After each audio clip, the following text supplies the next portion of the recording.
സ്ഥാനാർത്ഥികളെന്ന് കേൾക്കുമ്പോൾ പല മുഖങ്ങളും നമ്മുടെ മനസ്സിൽ മിന്നിമായാറുണ്ട്. എന്നാൽ തെരഞ്ഞെടുപ്പുകളും സ്ഥാനാർത്ഥികളും മാറി മാറി വന്നാലും സ്ഥാനാർത്ഥി എന്ന പേര് മാത്രം മാറാത്ത ഒരു സ്ഥലമുണ്ട് വാഴയൂർ പഞ്ചായത്തിൽ. കാരാടിനടുത്തുള്ള സ്ഥാനാർത്ഥിപ്പടിയുടെ വിശേഷങ്ങൾ കാണാം. തിരഞ്ഞെടുപ്പ് അടുത്തതോടെ പ്രചരണ തിരക്കിലാണ് സ്ഥാനാർത്ഥികൾ.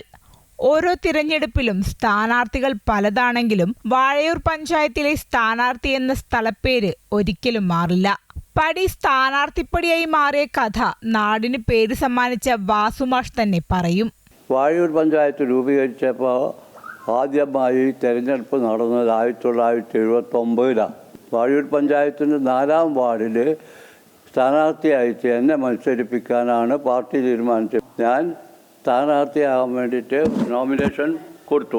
സ്ഥാനാർത്ഥിയായ എൻ്റെ വീട് നിൽക്കുന്ന സ്ഥലമായതുകൊണ്ട് ആ ബസ് സ്റ്റോപ്പിന് ജനങ്ങൾ സ്ഥാനാർത്ഥിപ്പടി എന്ന പേരാണ് കൊടുത്തത്. സ്ഥാനാർത്ഥിയായ എയിലാളത്ത് വാസു വിജയിച്ച് മെമ്പറായെങ്കിലും സ്ഥാനാർത്ഥിപ്പടിയായി തന്നെ തുടർന്നു. വാസുമാഷിന് ശേഷം സ്ഥാനാർത്ഥിപ്പടിയിൽ നിന്ന് സ്ഥാനാർത്ഥികളായവരും ഏറെയാണ്.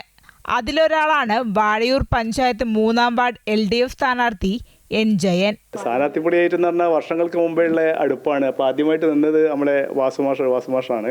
അപ്പോൾ അതുകൊണ്ട് തന്നെ പാർട്ടിക്ക് വളരെയധികം സ്വാധീനമുള്ള ഒരു സ്ഥലം, CPM കൂടുതൽ LDFിനെതായിരിക്കുന്ന ആളുകൾ കൂടുതൽ സ്വാധീനമുള്ള സ്ഥലമാണ്.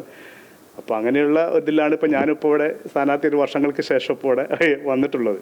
ഓരോ തിരഞ്ഞെടുപ്പിലും സ്ഥാനാർത്ഥിപ്പടി എന്ന പേര് ചർച്ചയാകാറുണ്ട്.